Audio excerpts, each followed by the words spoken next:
प्रणाम गुरुजी। गुरुदेव, प्रयास और पुरुषार्थ के कौन से देवी देवता होते हैं और कौन से ग्रह पुरुषार्थ के कारक हैं? प्रयास बुध की वजह से होगा जब भी कभी आपको प्रयास करेंगे। और पुरुषार्थ के जो कारक हैं मंगल और शुक्र होंगे, शनि भी होंगे बहुत बार, और सूर्य भी होंगे। तो लेकिन सिर्फ इतने से बात नहीं बनती है, आपकी डिवाइस कैसी है। अगर मैं मारुति 800 में लेमोजिन का इंजन लगा दूं तो मारुति लेमोजिन का काम करना प्रारंभ नहीं कर देगी, या वो फरारी का काम करना प्रारंभ नहीं कर देगी। अगर फरारी का इंजन है तो टायर भी फरारी के होने चाहिए। उसका गाड़ी किस चीज से दौड़ती है? मैंने बहुत पहले भी पूछा था, गाड़ी किस चीज से दौड़ती है? सब कहेंगे कि गाड़ी एक्सीलेटर से दौड़ती है। हम उसका जो एक्सीलेटर दबाते हैं तो स्पीड बढ़ती है। नहीं, गाड़ी ब्रेक से दौड़ती है। लो जी, ये नई बात बताई हमारे गुरुजी ने। दुनिया कहती है ब्रेक से रुकती है, ये कह रहे हैं दौड़ती है। जितनी गाड़ी तीव्र और द्रुतगामी होगी, जितनी स्पीड हाईएस्ट होगी, उतने ही ब्रेक उस गाड़ी के मजबूत होंगे, और मजबूत ब्रेक की वजह से ही वो गाड़ी तेज दौड़ पाती है, और कोई कारण नहीं है। ट्रैक्टर में ब्रेक मजबूत नहीं होते क्योंकि वो दौड़ता नहीं है, चलता है।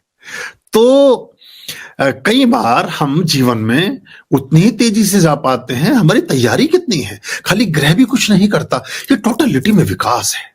इसमें आपका विचार, आपका व्यक्तित्व, आपका धारणा, आपकी ध्यान, आपकी समाधि, आपका चित्त, और ये हमेशा ये बड़ा पेचीदा काम है। परमात्मा का मार्ग बहुत दूभर और दुष्कर पथ है। दूभर और दुष्कर इस दृष्टिकोण से कि यहां प्रतिदिन परीक्षा देनी है और प्रतिदिन 100 में से 100 नंबर लाने हैं। आप थे जी, इंजीनियर साहब थे, मतलब कोई हो तो भैया रहें, हमें को कोई आपत्ति है नहीं। कोई डॉक्टर से तो रहें, लेकिन आप डॉक्टर एक बार जीवन में घुटने टेक के मेहनत किए, डॉक्टर बन गए। एक बार पूरा चिंगाड़ करके शक्ति लगा दी और आईएएस आईपीएस बन गए। एक बार पूरा आपने माथा रगड़ लिया और आप कोई किसी पद पर चले गए। पूरे जीवन अब उसकी फसल काटते रहेंगे। यहां ऐसा नहीं है। यह हर संतान को शून्य से प्रारंभ करना होता है। हाँ, दर्प बढ़ता जाता है, आपकी आत्मा का विस्तार होता जाता है, आप देह से देवत्व की तरफ जाते जाते हैं, आप पराकाष्ठा को उपलब्ध होते हैं। लेकिन रहना वैसे ही शुद्ध और निर्मल रहना पड़ेगा। रहना हमेशा ठीक ही पड़ेगा। महाभारत का रण खत्म हो गया। 18 अक्षौणी सेना को निपटा करके अर्जुन मुस्कुराते हुए चल रहे हैं। वो कहते हैं अब दुनिया में मैं विश्व विजेता हूं, और चूंकि इंद्रप्रस्थ के मालिक बने तो मतलब ये चक्रवर्ती सम्राट भी थे। यहां से लेकर के और आप लगा लीजिए ग्रीस के नीचे तक भारत का राज, इधर चाइना का भी एक हिस्सा भारत का हिस्सा, या म्यांमार और सारे 20 देश भारत का हिस्सा, अफगानिस्तान से आगे तक भी, ईरान की जड़ तक आप चले गए, ईरान में कभी बहुत बड़ा भाग भारत का हिस्सा, पर्शिया वगैरह जहां सिकंदर आए, सब लोग उतने बड़े भूभाग का स्वामी बना। तो जब चल रहे थे चित्त में परिवर्तन आया तो वही कृष्ण है, वही अर्जुन है, और गोपियां लूट ली गई बीच मार्ग से। तो ये चित्त बदलने से सब कुछ चित्र बदल जाता है, और चित्त बदलने से चित्र बदलता है और चरित्र भी बदलता है। तो ये बड़ी महत्वपूर्ण बात है। तो परमात्मा के पथ पर हम बहुत अच्छे चले, कोई आदमी बहुत अच्छा चला, वो जनवरी फरवरी मार्च अप्रैल बहुत अच्छा चला, जनवरी फरवरी मार्च अप्रैल उसके साथ भी सब अच्छा चला। अब मई में उसके दिमाग में कीड़े ने जन्म लिया, तो कीड़ा फिर बड़ा हुआ। तो कीड़े ने जितना कुछ अच्छा बुना था, कीड़े ने सब कुतरा डाला। और वो सोचता था कि ये तो सदा सर्वदा के लिए है। पर रावण कभी जाता नहीं, बर्बरीक कभी गिरता नहीं, कभी द्रोण और अश्वत्थामा जैसे लोग कभी पराभव को उपलब्ध नहीं होते, दुर्योधन और धृतराष्ट्र जैसे धूल धूसरित नहीं हो गए होते।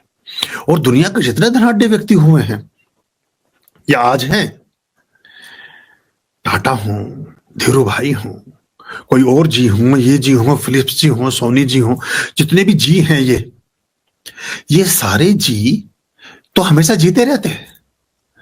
भाई जो पार्ट खराब होता है लगाते रहते हैं। भाई किडनी खराब हो, नहीं लगा दो। दिमाग खराब हो वो भी लगा दो, मतलब अगर पैसे दिमाग खराब होने का कोई इलाज है नहीं, पर चलो शायद साइंस कभी ऐसा करे कि दिमाग किसी और का फिट कर दिया तो वो और समस्या होने लगी। कुछ सारे पार्ट लगाते जाओ, सारा काम करते जाओ और पता नहीं कहां से क्या। पर नहीं, सांसों की सीमा निश्चित है, इच्छाओं का अंत नहीं है। श्वासों की सीमा निश्चित है, इच्छाओं का अंत नहीं है। और जिसको कोई चाह नहीं हो ऐसा कोई संत नहीं है। मैं भी चाह रहा हूं हर घर में कैंपर लैंप जले, हर आदमी परमात्मा का ही नाम ले रहा हो, हर आदमी परमार्थ के दृष्टिकोण से ही अपने जीवन को अग्रसारित करे। तो वो जो सीढ़ी 10 हम चढ़ते हैं पवित्रता के साथ, तो हमारे अंदर स्वाभाविक रूप से एक ये आने लगता है कि मैं बहुत सारी टेक्निक्स आ गई, हम बहुत कुछ जान गए। गुरुजन तो इस भाव से हमेशा ओतप्रोत रहते हैं, इसके प्रभाव को जानते हैं। सामान्य मनुष्य इसकी चपेट में आ जाता है, तो वहां से फिर उसको उल्टी गिनती शुरू हो जाती है। फिर वो समझ नहीं पाता कि क्या हुआ, मेरा तो सब ठीक चल रहा था, मैं एकदम से डाउन कैसे जाने लगा।